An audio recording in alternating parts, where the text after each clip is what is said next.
All right, so we're going to start Unit 2. The title of this is A Revolution of Ideas.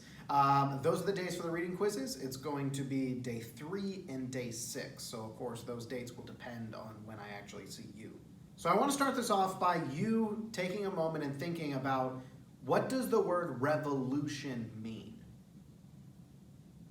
So this is the Webster's Dictionary definition of revolution. 1, the usually violent attempt by many people to end the rule of one government and start a new one. And 2, a sudden, extreme, or complete change in the way people live, work, etc. And so our question is, should this period of time, which is going to be 1754 to 1800, be considered a revolution? Now, 2 different ideas, 2 different definitions. The violent attempt by many to overthrow, and then also the sudden, extreme, and complete change in the way people live and work. Today we're going to be focusing on that 1754 date.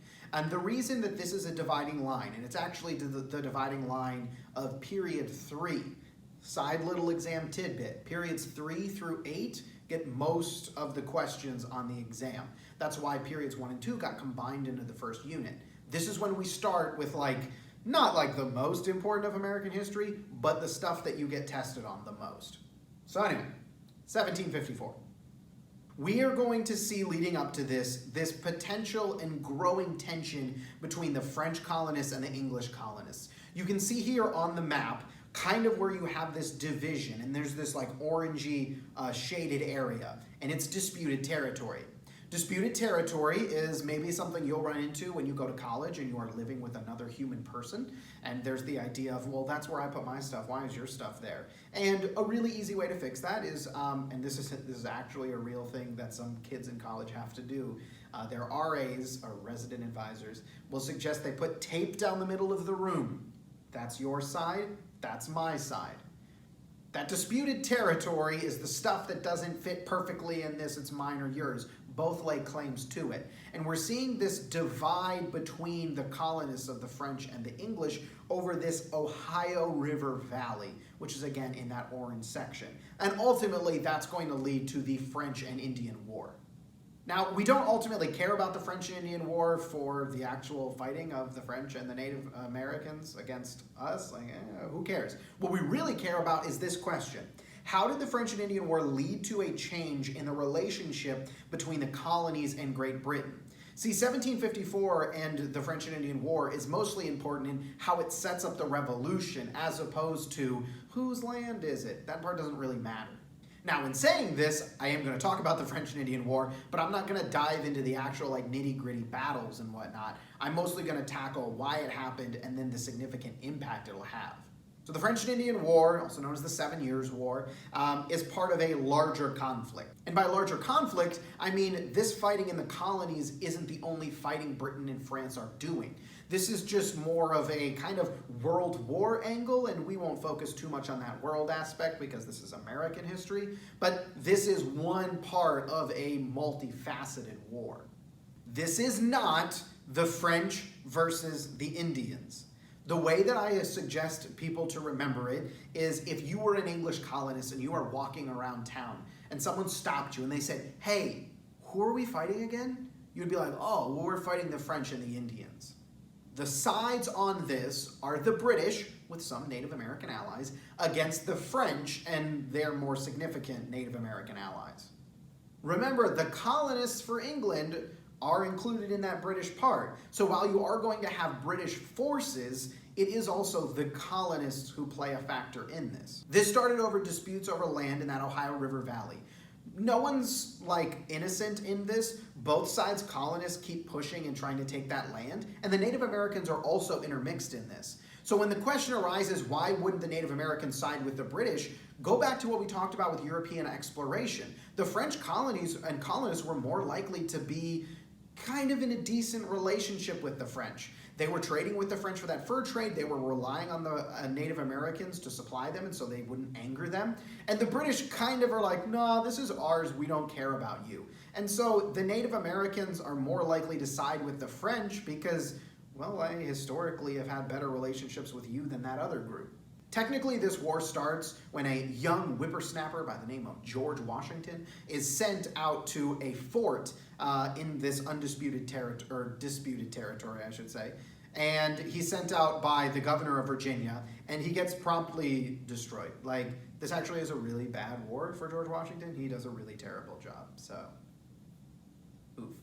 So the war starts. It's basically squabbling over forts, so that part we really don't care. So let's look at the impact that this has on the colonists. See, there is something called the Albany Conference that had happened in 1754. There was a growing trend of concern and tension with Native Americans for multiple different colonies. And so they come together in Albany at this Albany Conference, and they start tentatively thinking about maybe we should work together. Benjamin Franklin proposes something called the Albany Plan of Union, which is a plan of union of the colonies that happen in Albany. So, it makes sense. This is also where you're going to see this image and this political cartoon come about. This is frequently taught in history as part of the American Revolution. It's actually earlier. And this is something that Benjamin Franklin creates, and this is very famously known as join or die. So I want you to take a minute, think about the content analysis of this. Again, content analysis. What's the point he's trying to make? It's pretty straightforward. He's saying if we, the colonies, do not organize together, we are going to die in pieces. And he's got them all labeled, all of these different colonies. And of course, he includes New England as the head there. But he's showing that we need to work together. And if we don't, then we won't succeed. And, well, they don't succeed. So this is the proposal for the Albany Plan of Union. I want to work on a skill here with you called skimming. So skimming is the idea that it just isn't realistically feasible for you to read every single word of every single text and commit it all to memory. This is going to be particularly important when you get to reading crazy numbers of textbook passages for college classes where the turnaround is so much faster than we have.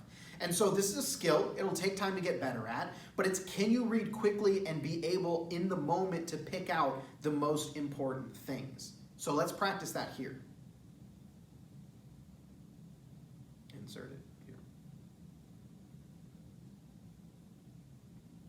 So when skimming this, you should jump through some of the what I will call legalese, which is when they're like, and therefore, da-da-da, and they list all of the colonies. You can jump past that. You should have grabbed from there, oh, look at this chart. Who has more representation than anyone else? Oh, members are elected. That there seems to be a diplomatic process in how we're selecting individuals, how often they meet, and this is becoming a very formal meeting thing as opposed to just casually, well, let's bring the colonies together. And that the main goal of this is to focus on Indian affairs. What is the relationship like with the Native Americans? How can we group our collective unity together to deal with this? What are their powers? Can they make laws? Yes. Working on national defense, although there's that idea of national, this idea of the colonies coming together. So when you're looking at skimming, you want to be able to fly through a text quickly and just grab the stuff that's the most important. You'll get better at this with time. Some content is easier to skim than others, but this is a good skill to have for the future. So the actual fighting of the French Indian War is just going from fort to fort and attacking fort, and we don't care. So there you go. Those are where the battles are. We're moving on. So the war doesn't start super great for the British. One of the problems is they're dealing with other things. Another problem is they expected the colonists to help them a lot more than they actually do, and so it just doesn't go super great. I also want you to take a look at this picture and think about, why strategically might the British be having a challenge in this war? If your answer was, they're wearing red outside, who are they fooling? Yes, that's correct. See, the British are going to hold to the gentleman's idea of warfare. We want to stand in lines and shoot at each other in the open like gentlemen. And the French and the Native Americans are like, I'm gonna hide behind stuff? So this idea of guerrilla warfare, or just not fighting the conventional way that you're fighting, is looked down upon by the British, but is a way for a smaller force to kind of hold their own against this bigger British army. The colonists are going to see this happen, and they're going to end up tucking this one away for when they fight the British in a little bit. So guerrilla warfare is ideas like duck behind stuff and don't wear super bright colors. So the war is not going well, and William Pitt is going to come up with an idea. William Pitt is the leader of Parliament. He issues what is called a blank check. Basically, I will spend any amount of money that it takes to win this war. And Britain has a whole lot of resources. They funnel money into this, and ultimately, yay, England is going to win. Now, we don't care too much about the winning part. We care more about that blank check part, which we'll talk about in a second. So France loses. They have to give up territory. So they lose all of the territory east of the Mississippi. That goes to the British. And then their territory that is west of the Mississippi is going to go to Spain. I want to point out that Native Americans, they're not at this treaty. So this is the Treaty of Paris of 1763. The French are there, the British are there. Obviously, Spain gets some land from it. The Native Americans aren't there. They're not recognizing this as being over. So when you're going to see the British move into this new territory that they've won, and it's official, it's theirs, the Native Americans are like, no? And so this tension isn't over. The big factor of the French and Indian War is, all right, now England is in a lot of debt because of this war. How do they get it back? Right, taxes. And the question would be, all right, who are you going to tax? You as the people in England can tax the people in England or the colonists or both. Which one would get the most money? Well, option 3 would get the most money if you're taxing everyone. But you got to keep in mind, the colonists don't have a say or a vote in the matters of representation. And look, let's be totally honest. If someone raises your taxes, you don't want to vote for them. So what England does is they're not going to increase those taxes in England. They're going to increase those taxes on the colonists, and the colonists will get upset about it. But hey, what are you going to do? Now, one of the justifications the English have for this is you started this war. Like, that tension with France in the Ohio River Valley leads to this. And so, like, that's your fault? We came in and helped you. We would like you to pay us back for that. The colonists do not like this.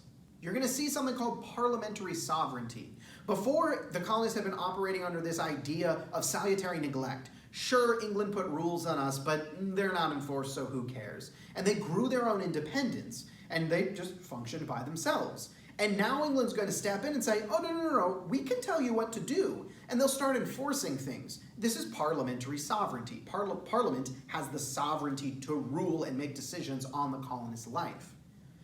It's not like these are groundbreaking changes. These kind of were always the laws, but they weren't enforced. And so the colonists feel like they're having something being taken away from them. And you are going to see these taxes pop up. And what we're going to look at this road to revolution is this laundry list of new taxes and new restrictions. And we're going to see this back and forth between the colonists and the British over who's in charge, what rights do we have as people, and all of that is going to lead to the revolution.